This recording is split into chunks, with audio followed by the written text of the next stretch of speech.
Switching your apps and services is about as much fun as switching banks, especially when you don't have any issues with your current providers to begin with. But Proton is worth switching for. With a privacy-first ecosystem of services available on practically every platform, Proton offers email, calendar, file storage, VPN, password management, and document editing. Built with class-leading end-to-end encryption, Proton services are fast, intuitive, and secure. And if you're worried about switching, Proton has export tools that bring over your emails, files, and passwords in just a few clicks. For Pixelated listeners, Proton is offering 30% off an annual subscription to Proton Unlimited. Just visit proton.me/9to5google or click the link in the show notes to learn more. That's proton.me/9to5google. Welcome to Pixelated episode 91. I'm your host, Will Saddleberg. This week, with Abner and Damien exploring the halls of Mobile World Congress, Andrew Romero joins me to talk through Google's two big OS updates, a finalized build of Android 16 QPR3 and its paired Pixel drop, alongside Android 17 Beta 2. From AI-generated app icons and a dedicated Now Playing app to whatever the hell bubbles are, we're covering it all. It's a slightly different flavor of Pixelated than usual, and it all starts right now.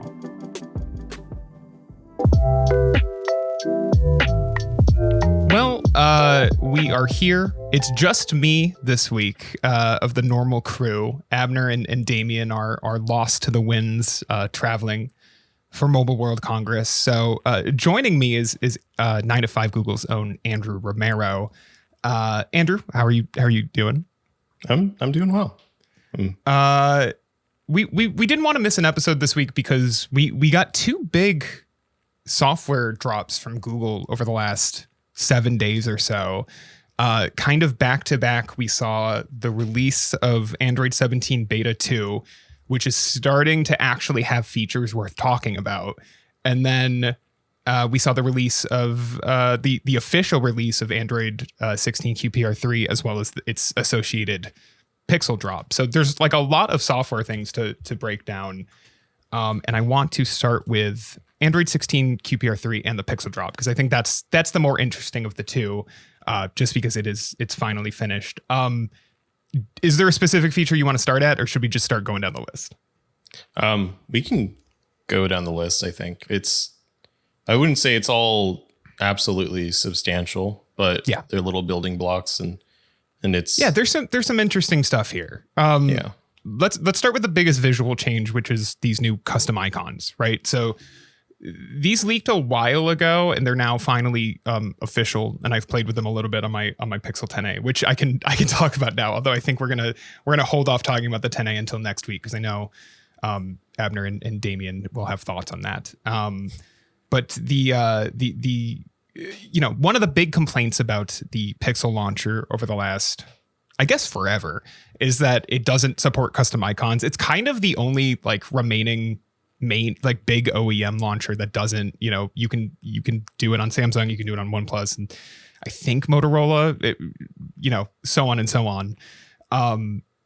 Google has never really allowed you to do custom icons. You have to turn to a third-party launcher for it, unless you want to count Material U colors as third part, as an icon pack, which I don't. So with this Pixel drop, you can now finally sort of get custom icons for your apps. The catch being, you get 5 AI generated themes. That's it. There's still no actual third-party support. You just have these 5 AI generated themes, which include cookie. It's scribbles, cookies, easel, treasure, and stardust. I couldn't tell you what any of those look like just knowing the names of them.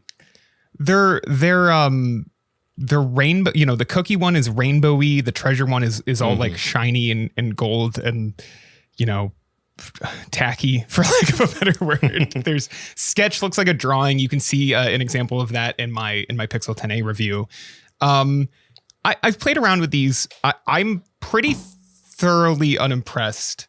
Not only because I don't think these styles look they look fine with Material 3 Expressive, I guess, but they also look a little bit like the worst of like the 2010s icon packs, like back when those were a little bit more popular. They look very like, a 5-year-old Samsung device running like in 2015 running these gold icons, for example.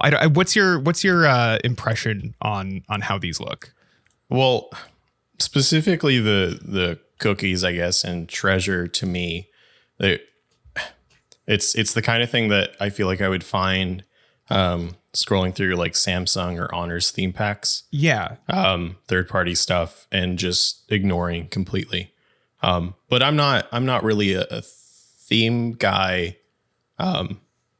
This doesn't appeal to me that much. These kind of look tacky in a way, in a lot of ways. I've sent you a screenshot of all 5 styles, so you can check out what I'm looking at them on my phone, and honestly, Stardust doesn't look bad.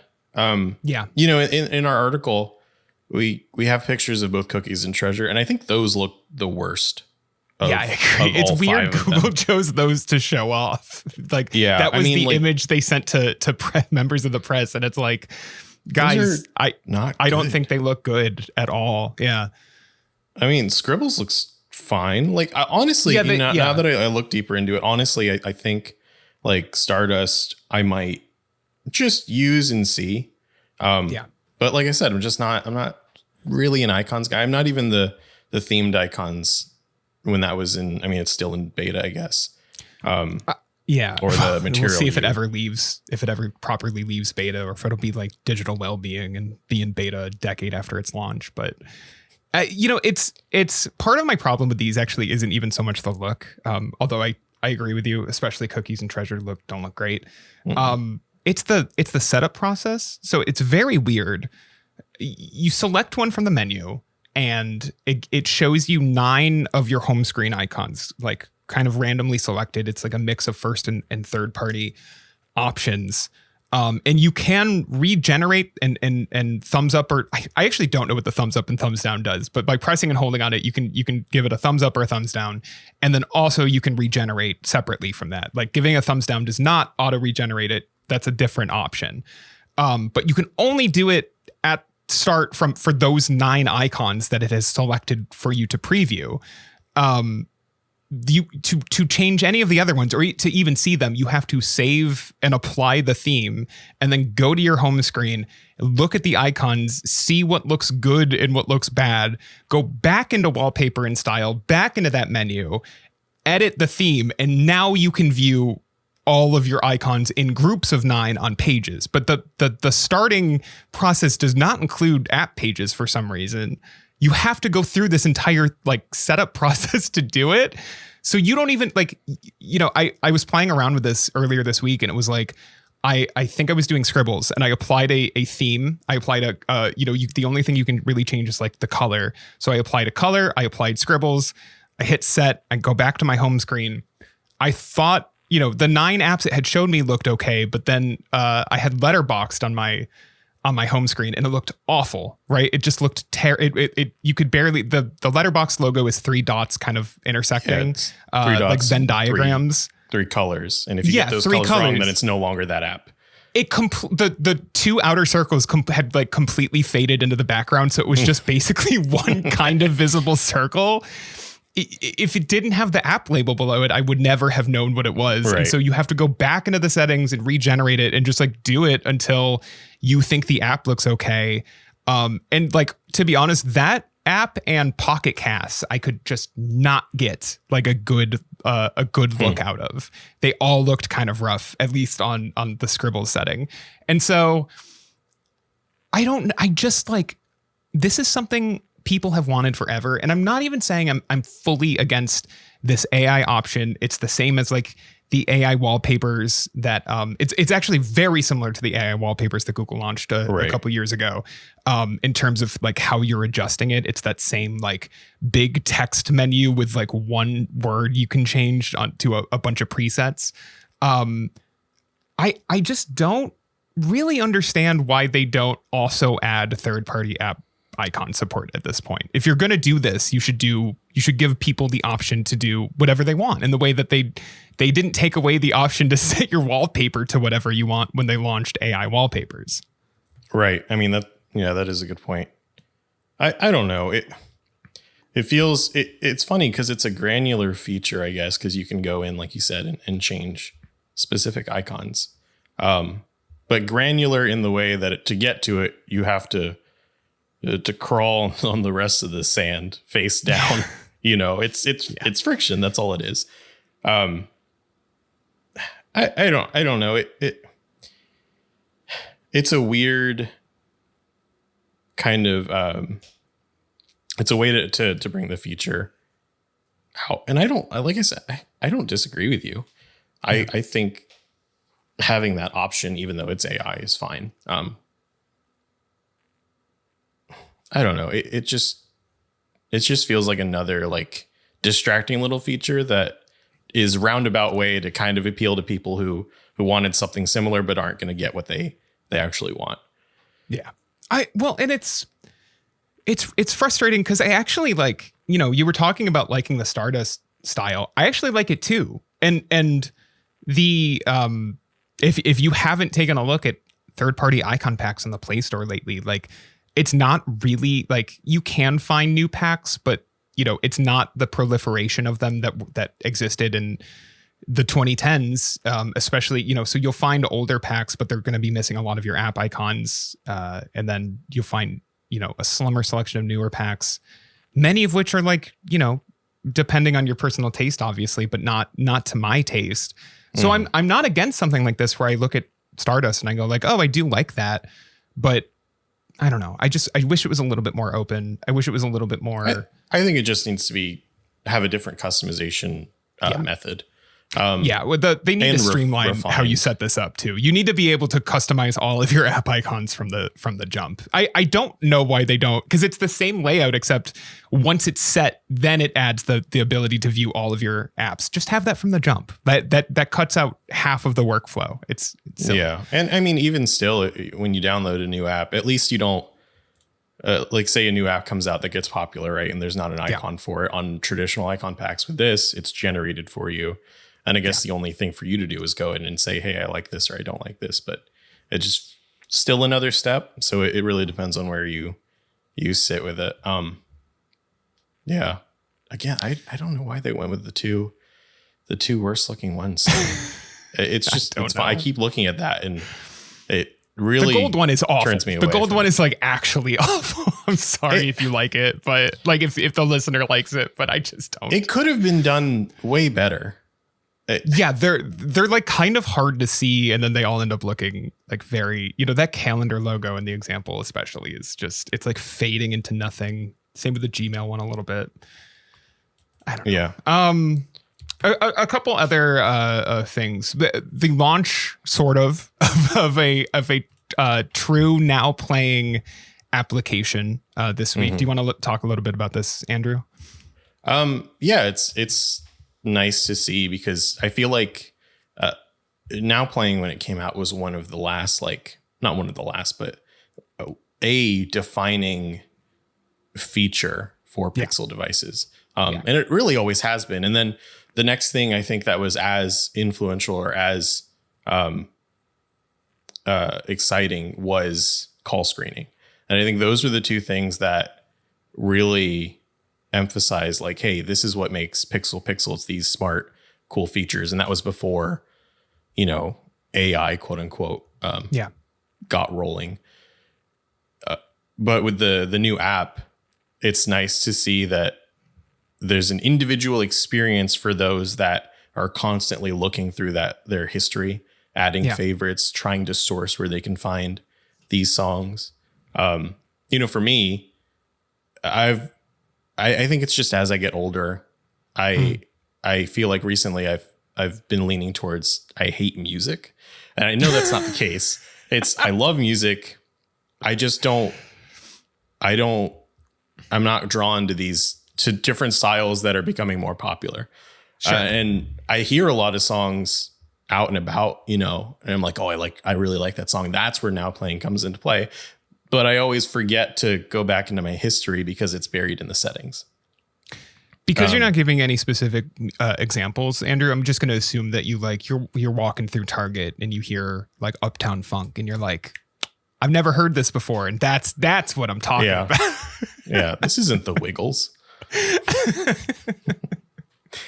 No, it just happens, you hear music. Oh, no. I totally know what you're saying. I completely, it's now playing is like, and we're coming up on like almost a decade of it because this launched on the Pixel 2. And it is like a weirdly, like really handy way to discover like new music if you dig through your history, because you will have heard a song in like a restaurant or something that you are like, oh, I like this, or like, oh, I've heard this before, but I don't remember, what the song is. I want to save it to my Spotify library or whatever service you're using.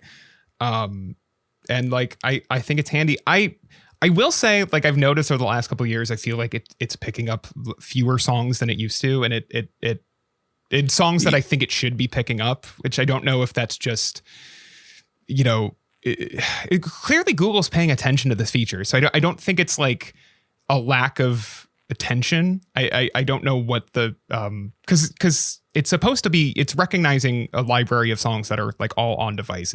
It's not, if you use the search song search feature, that calls out to the internet. But I believe when it just auto recognizes on your lock screen, it's all on device. I don't know if that library's just gotten smaller as Google has prioritized storage for AI features or what, but I would love to see Google kind of put a little bit more, kind of revitalize it to make it more accurate or faster at detecting music. That has to be what this is, right? Yeah, I hope so. At least the precursor, I would think. I hope so. Because it's truly and nobody has ever copied it. I've been saying for a decade somebody should copy this, and Apple owns Shazam, and they never copied it. Like I've always been stumped. Yeah. Yeah. It's that's why, but that's the thing is for me at least, whenever there are certain features that draw you to phones, right? And you're like, oh, I want this phone because it has this one specific feature. Yeah. It happens all the time, and we switch phones quite often. Yes. And I think one of the main things really that brought me back to Pixel was Now Playing. And like I said, 100%. I miss this on every non-Pixel phone. Yeah. And because it's handy when you need it, and you don't know when you're going to need it. Yeah. Yeah. And I don't know what this is particularly. It's a nice app. And the other thing too, I don't know if you mentioned yet, is it's currently not fully available on the Play Store. It's supposed to be at some point. The one device that it is that I'm being allowed to install it on apparently is my Android 17 running Pixel 8. So maybe that's something to do with it, but who knows? So that should arrive soon. But yeah, this is clearly a thing that they are rolling out as part of this this Pixel drop, and I think it won't take long for that to be fixed. Yeah, it's a good looking app. It feels like a weird veer. Yeah, like it's just like a standalone feature that doesn't really contribute to the overall, Android 16 and 17 experience. Yeah. So it's in a weird place, I think. It's nice, but it's nice. It's just it's an interesting ad. A couple other updates to QPR3 or the Pixel drop. A flashlight strength toggle is finally here. I think that makes so much sense. Google feels late to this, right? Like iOS has had this forever. I actually don't know when they added it to iOS, but it's been there. It's been there long enough that it had a major redesign like 2 generations ago, and is still kicking. What do you think about the design of? It's fine. It looks a little.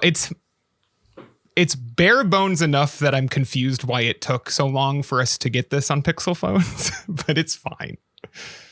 Yeah, I think I see that as one of the major complaints is Because, you know, if it's a feature that's Apple has had forever, you're going to compare between the two. Yeah. And Apple's it's like one of the best parts of Apple's design is their current flashlight toggle, because it, especially on Pro phones where you're not just sliding up and down, but you can slide left and right to adjust the throw of the beam.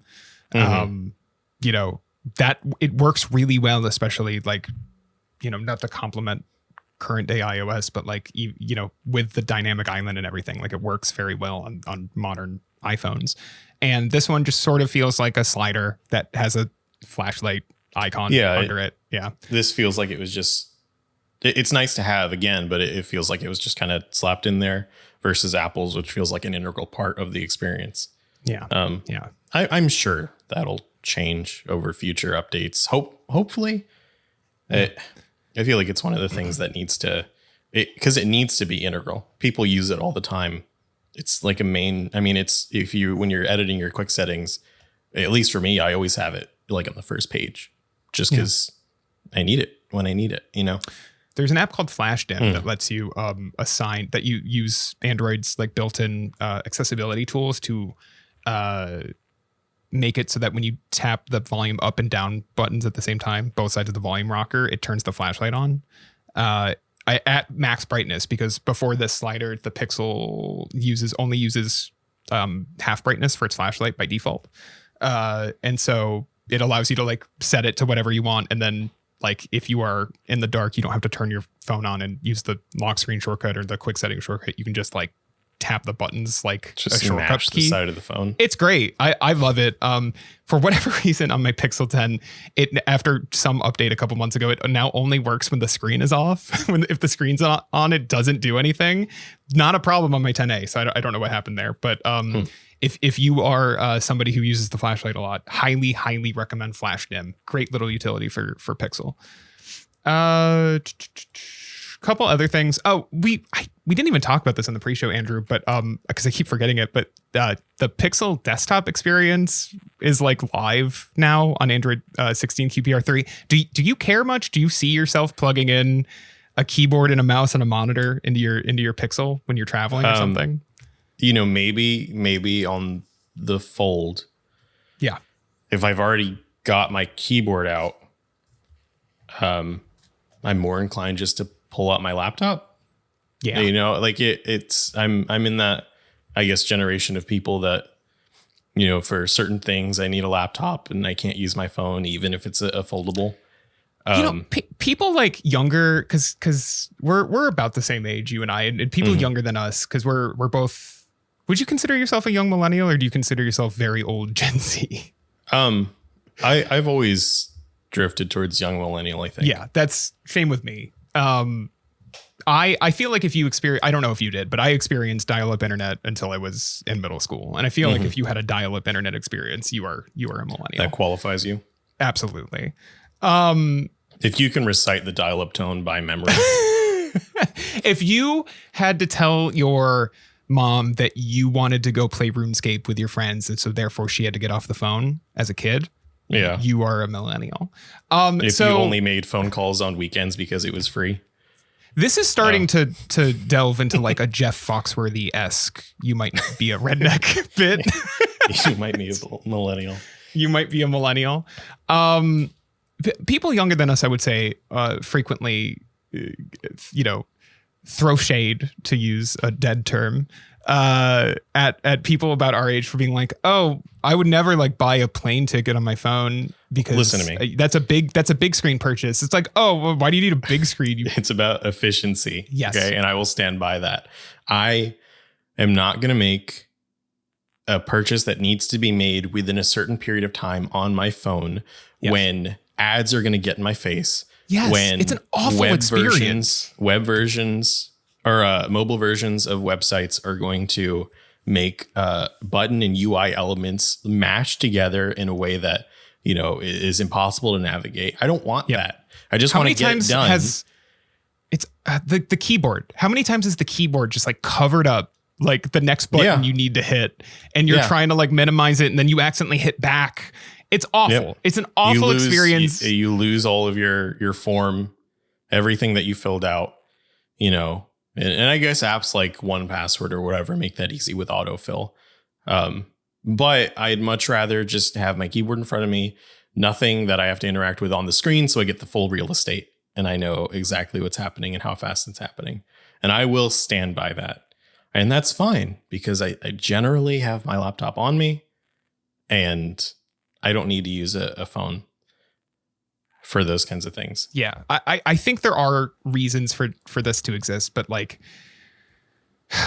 I've never, I like decks on tablets, but I've never plugged a Samsung phone into a monitor and a keyboard and a mouse to use decks. Like I don't see that changing now that my Pixel has it. I don't know. Yeah. I don't know if you're any different. Yeah, I don't know. It's different use case methods. It's nice that it exists, right? Yeah. Certain people, I guess their whole experience has been plugging all-in-one devices into monitors, right? And that's kind of just an extension of that. Wherever if you need to go somewhere, or if you're, I guess, at work and have a monitor, or you're expected to plug a laptop in, hey, yeah, I can plug my device in or whatever. But it's one of those things that I guess is just nice to have. And I do think it deserves some attention for those that use it. Because the experience deserves to be refined, enough to be usable. Otherwise it shouldn't exist at all. Yeah. And this is a step towards that. So a couple other things, hilariously, if you are a Pixel user who maybe came from a Samsung phone and you love your virtual buttons instead of gestures, but you hate the Pixel layout, which is the normal Android layout. Samsung is the one that changes it, but whatever. You can finally do that. You can have it recents on the left, back on the right. It's this 2026 is such a weird time for Google to add this, but sure, man. If they see it as a way to get Samsung people to switch to Pixel, I can see the vision. It's just a funny time to finally add support for this. That's pretty much. Oh, the at a glance has some new options. You can view sports scores. Speaking of football, you can check it's got finance support. It's got commute support. Anything to say about at a glance? Yeah, and I think I've always fallen in this camp. If it works consistently, yeah, that's great. Although I don't know if you feel this way. I feel like every time I know there's a game on, or if I have to miss a game where this would be helpful, I don't generally want the live score. Like I want to be able to watch it afterwards without spoilers. Yeah. I guess it's helpful if you need to know or whatever. But I saw this for a few teams I was following. Nice. On the championship side in the UK. And that appeared for me a couple weeks back. And it was nice because it felt out of the way. It didn't feel like it was stuffed in there or shoehorned in there like the Google Apps notification, the persistent notification. Yeah. And not a fan of that notification, to be honest with you. Yeah. And this too, you can just swipe away. Like it still exists. You can always get access back to it. But if you don't want to know the score, you can just swipe away. Yeah. It's a good middle ground. Yeah. It's weird. I think to launch this in March. More features like this. Yeah. It's just, I am excited to use it in September. I have not seen, I care about the Samers, especially these days. They just kicked Jack Eichel's butt back to Vegas, one of our former players. But I have not seen it pop up on my Pixel yet. So hopefully that rolls out. And then finally, the Gemini automation stuff that I talked about with Damien and Abner next week. Do you have anything to add about the some of that automation stuff, ordering DoorDash, Uber, things like that? I think it was mostly covered. Okay. But I think the one thing is, I will say I appreciate the way that Google stops it before payment, because that's always the thing that kind of made me uneasy about these sort of AI order for you. And that's the smartest thing to do, I think. And I don't know. That's all I feel about it. It'll be interesting. I probably won't use it all too often. just because I feel like orders need to be a little more tactile, but that's just me, I guess. Well, you place all your DoorDash orders on a monitor. You need a big screen for that. That's a big purchase. on an ultra wide, so I can see the driver go all the way across my screen. Exactly. You're doing price comparisons across shops. Yeah. You need all that. You need the stock information open for the companies you're buying from. You need to, you need all that information so you can make a knowledgeable choice, I do make a lot of my financial decisions in comparison to sandwiches. And I've done this forever because it made the most sense to me years ago, right? It was, how much does this thing cost? Oh, that's like 3 sandwiches, comparing food to the purchase. And recently that's gotten so depressing because now it's like, how much does this thing cost? Well, that's 1 sandwich. You're talking about, I don't, back then it was like a PlayStation 2 game. It was like, I don't know, 5 sandwiches, right? Yeah, it was. And that's sad. That's sad to think. What you're saying is the government should stop. The government should stop using any other sorts of like economy tracking measures and just track, inflation, throw all of that out the window and just track by like, on average, how much does a thing cost in sandwiches? Like that's how we should track the health of the economy. Only if sandwiches remained steady or their valuation remains steady. But unfortunately, sandwiches are not unaffected by inflation. So, but that's a whole nother thing. If you're the type of person to order said sandwiches through Alexa when that came out, or not sandwiches, but Amazon packages, the type of person that says, hey, order this thing for me without any sort of like visual confirmation, then Gemini automation would be good. It'll be interesting to try out. I just don't have full confidence in that sort of thing. But I need to read you this interview. There's a like indie cooperative climbing game called Peak. Have you heard of this? Oh yeah. It's like a big hit. Yeah. Okay. Did you see this is at the start of the year. Did you see the interview that the Peak developers did with GameFile, with Steven Totillo's GameFile? Okay, so Totillo asks the developers, why did you select $8 as the price? And I'm just going to read you this interview because I've been thinking about it for 2 months now. We had this joke of like, how much is a game really? In a player's mind, what does it mean to spend $5? Well, that's $5, but $6, that's still $5. $4 is also kind of $5. $3 is $2. $2 is basically free. So we've got these tiers. $12 is $10, but $13 is $15. And we found that $8 is still $5. It doesn't become $10. $7.99, that's $5, right? So $8 going to $5 is the biggest differential we could find in pricing. So we found it very optimal.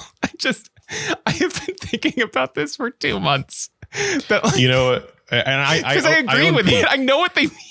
I own Peak, and I don't remember specifically buying it, but I know that what went through my mind when I hit purchase in Steam was, that's 1 sandwich.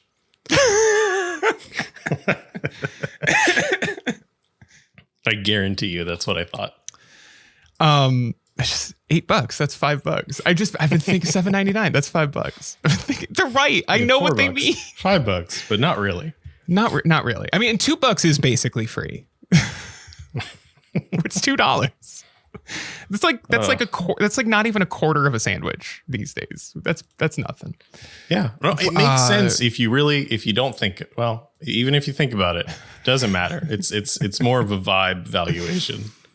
Oh, I can't wait to edit this episode. Okay, Pixel Watch drop. There was a Pixel Watch drop. Not a lot out of this. I want to just cover it really quickly. Express Pay.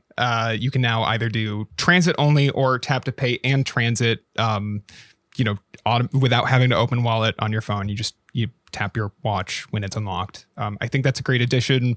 Something that, we've seen. This is not new to smartwatches, but it's good to see it on the Pixel Watch. identity checks, some gestures coming to the Pixel Watch 3, and then phone reminders. If you walk away from your phone, your Pixel Watch will send you an alert, which is, we were talking about this in the pre-show, a thing that I kind of thought the Pixel Watch could already do. I didn't realize this was an addition. Anything to say about Pixel Watch changes? No, I like if I lived in an area where transit was more accessible, that'd be great. And I appreciate the differentiation between, hey, you can use this to do just transit, or you can use it for pay and transit, because that's the thing that would I would have it set to transit, and I probably will for when I travel.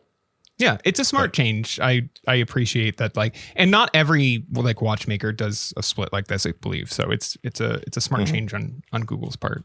Happy to see it. It's tough to talk about the Pixel Watch because it's just kind of marching along, doing great. I'm always oh, it's good to see that feature arrive, but I'm never hyped. Do you know what I mean? Yeah. So, yeah. No, but I know exactly. It's great. They're doing. It's good to see Google having finally really nailed smartwatches after a decade of trying. Yeah.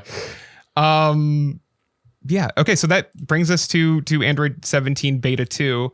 The first Android 17 beta was really and that was only a couple weeks ago, was really lacking in new anything really worth talking about. And I would say we're sort of starting to get there with beta 2.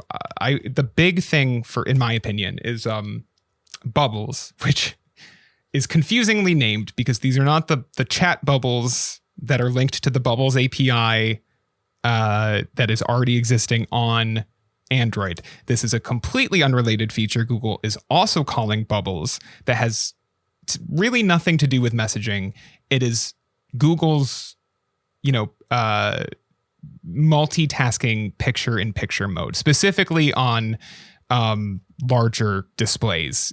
You can have these floating windows on a foldable or a tablet that sit, these apps can sit above whatever you have on screen. Very similar to Samsung, OnePlus. I mean, really, I feel like I'm repeating myself from the icon conversation earlier, but very similar to that, where kind of every other major Android OEM has something like this. And this is Google really taking it and building it not just for their phones, but at an AOSP level. And so it's good to see. And the Pixel Fold lineup, I would say, has really been missing something like this. I just hope they don't stick with the name Bubbles because it's very confusing. Do you think they plan on sundowning Bubbles for messages, or at least maybe limiting that to foldables?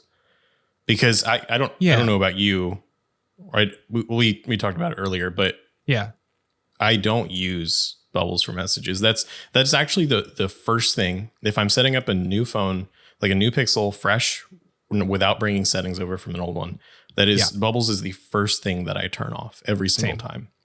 I'm not a fan of messaging Bubbles because I find them to be, they're just way more finicky than any solution they provide to multitasking, in my opinion. I feel like I'm always kind of juggling them around the screen in a way. Yeah, they're taking up real estate when they don't need to. Yeah, it's more cumbersome than just jumping to the app and then jumping back. If I have a video playing, it's not really. The notification is the shortcut to the app, the notification is the shortcut. And then the video can be the picture-in-picture thing as I respond to this message. If I have to jump into the actual app and then I can go back to the video, I think it makes more sense than having the bubble appear above the video. So I don't know what they'll do in terms of these two features having sort of, this is kind of a more powerful version of those chat bubbles. But again, this is unrelated. Google says this is unrelated to that API. Entirely different thing. It's completely different. Yeah. And so, but visually similar. So I don't know. They'll have to do something. I think this is probably something we learn a lot more about at I/O. I think this is something that they're going to delve into in detail at I/O. I'm happy to see it here though. I mean, you said you're on your Pixel 10 Pro Fold now, right? Yeah. I switched back to it from the 10 Pro XL. Is this something you're excited to see come to the phone later this year? Yeah, it's like you said, it's one of those features that for some reason has always kind of been missing. I mean, Google only recently brought with the 10 Pro Fold the 9:1 split screen. Yeah. And that's been huge just because it adds to the multitasking suite, right? Yeah. Which is you kind of almost immediately feel it if something's missing when you're using the device. And I think this is one of those things that's always been like, okay, why aren't there windows? Why can't I? I don't always need them, but when I need them, it's just nice to have that option to, okay, I can move this over, into a corner, and I can do the rest of what I need to do. I'm interested. I haven't tested this or used it on the Fold yet because it's unstable, but I wonder if it'll let you still do split screen and then have the bubble over that as like a third window. That's how I imagine it has to work. I guess that's the advantage of it, is having that third window, but I'm not convinced by what Google's provided as far as it doesn't really say. And we should say that these are not fully enabled in beta 2. So I think even if you put this on your Fold, you would have to, do some behind the scenes flag enabling to get this to show up properly. And that's why if at all. That's why it's here, not in the feature drop. It's right. Exactly. It's not fully, it's not fully cooked. Google says use the guidelines for multi-window mode for this experience. And so multi-window feels like it's sort of baked into it. I think it's just tricky to say because like Google's visual demo of this is just one app opening above Gmail. It's calendar opening above Gmail. So it's tricky for me to say one way or the other, but I have to imagine that this is it, irregardless of whether you have split screen active, you're going to be able to pop these out. I would think. I just like, because otherwise, what's the benefit? At that point, just use, I guess, so that you can minimize the app in your taskbar if you're on a foldable. But yeah, it all depends on how they implement it, and I'm sure there'll be more changes to it. It's not, like you said, it's not done, so we'll see. But it's a feature that the Pixel Fold series has needed. It's needed, and I think it really this year more than ever, because I wouldn't be surprised if the foldable iPhone supports something like this, because I wouldn't be surprised if the foldable iPhone kind of takes from how iPad OS does multitasking, or at least maybe more so how it did multitasking before this most recent update that made it a little bit more like a Mac with proper windows. But this is very reminiscent of like older iPad multitasking. I could see Apple bringing something like that to their foldable, and so Google needs to be able to be like, no, we have full multitasking like other phones. They've sort of run out of runway to be able to get away with this anymore. So it's good to see it here.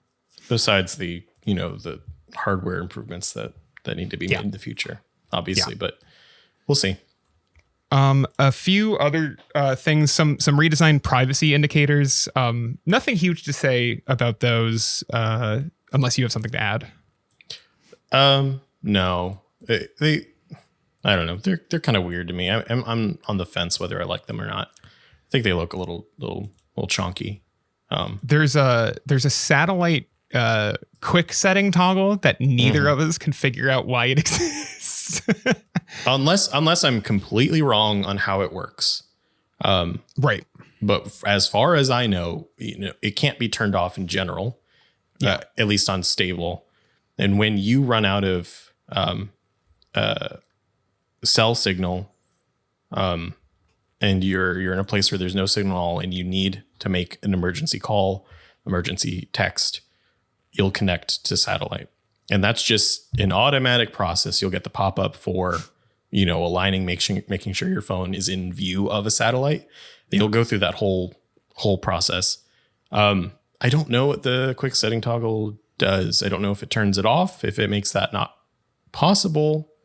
Why you said you want that really? Yeah. Yeah, it might be. You said it might be a to cater to paid users, and that would imply that it's like a data driven plan instead of a monthly subscription, right? Or whatever. Yeah, I mean Google. I mean, all of these companies keep saying, satellite is free for 2 years, and then they just keep extending that with new phone launches. But theoretically, these companies are eventually going to want to charge people for satellite SOS access because they keep saying they're going to. I think they just don't see. I think the demand's not there, and so there's no reason they're not going to charge for it until there's demand, which is, I mean, you could call it shady, but it's also just sort of the obvious business thing to do. I could see adding that so that later on when this is no longer free, you can just toggle it off completely. But I still don't know why you would need to do that from the quick settings menu. Like it's like if you're not going to pay for it, you're going to want to turn it off. And like if you're not going to pay for it, I assume it would just be off anyway. Maybe I've talked myself out of this. It's such a confusing feature that, and I bet you the answer is very obvious, but I'm just not seeing We're it. missing it. Yeah. If you know it, who knows? Send me an email, leave a comment. And then the last thing, and I'll let you explain this a little bit, is this weird Pixel Launcher search bar drama, reverting sort of thing. So what happened with that? Yeah, so when this came out, I wrote a piece on it, just, covering the news. It's weird because the Google app had a different design for the search bar, for the widget. And then that design was adopted by Android 17 in beta 1 for the, concrete, immovable Google search bar at the bottom. And I kind of like that design. It to me, it felt a little more simple. This feels a little bolder. And what this new design is essentially just the one at the end of, it was in QPR3, right? Android 16. Yeah, it's been around for a minute. Yeah, it's been for all, I think even since 15, maybe. It's got this like colored background that matches your, material, right, et cetera, et cetera. Yeah. So I don't know what this is about, why the switch was made, why it was taken back. And that just means that it's just as likely to flip flop again in a future beta. But when it does, there's no telling what it'll end up being. Visually, though, I don't know. I guess it just depends on your preference. This feels a little like I wish you could change how thick the shadow was behind the material you like backdrop over the search bar or under it. But it's another design choice that, Weir's is incredibly familiar because we just had it. So, and if you're on stable, nothing's changed. Yeah, you'll it's never just the know same. It disappeared. It's the same thing. So, yeah, very odd. What it is. I mean, it's a beta oddness is always going to happen every year, I suppose. But I don't know. It's a very odd. But you got to dig into it. You have to understand. You have to get into their minds.